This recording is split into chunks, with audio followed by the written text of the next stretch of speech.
Here's some of the stories trending this week at NASA. On August 27th, NASA announced a milestone in development of the Space Launch System Heavy Lift rocket. The completion of a rigorous review known as Key Decision Point C, or KDPC, means NASA can transition from formulation to development of the rocket that will send humans beyond Earth orbit and on to Mars. KDPC outlines a conservative development cost baseline and a launch readiness schedule based on an initial SLS flight no later than November 2018. This marks the country's first commitment to building an exploration-class launch vehicle since the Space Shuttle program. Marshall Space Flight Center manages development of the SLS. Among the recent activities by engineers there was a hot fire test of a 3D printed rocket engine injector, a highly complex part that sends propellant into the engine. Using the efficient 3D printing process, the injector was made from just 2 parts, compared to about 163 parts for one made with traditional manufacturing. The injector's design is similar to those used for large engines such as the RS-25 that will power the Space Launch System rocket. An August 28th test firing at Marshall of a 5% scale model of the Space Launch System rocket was conducted to provide important data on how low and high frequency sound waves generated by the rocket's engines and boosters affect the rocket and the crew, especially during liftoff. The data will be used by engineers at Kennedy Space Center to verify the design of the rocket's sound suppression system.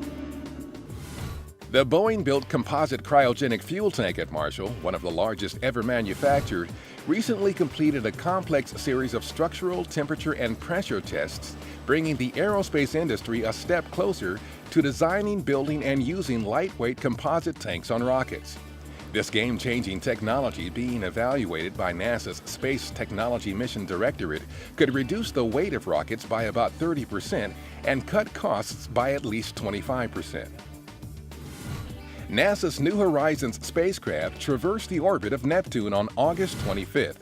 It is the spacecraft's last major crossing en route to becoming the first probe to make a close flyby of Pluto in July 2015. The milestone happened on the 25th anniversary of the historic encounter of NASA's Voyager 2 spacecraft with Neptune in 1989. The New Horizons and Voyager missions were the subjects of a 2-part science panel discussion also on August 25th at NASA headquarters.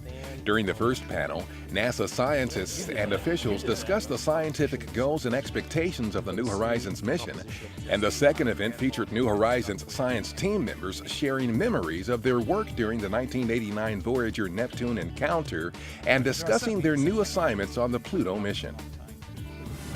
NASA's Spitzer Space Telescope has spotted an eruption of dust around a young star about 1,200 light-years away, which could be the result of a smash-up between large asteroids.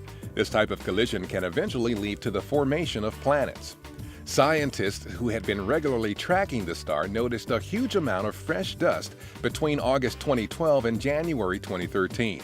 While the suspected aftermaths of asteroid collisions have been observed by Spitzer before, this is the first time data has been collected before and after a planetary system smash-up. And that's what's up this week at NASA. For more on these and other stories, follow us on social media and visit www.nasa.gov/twan.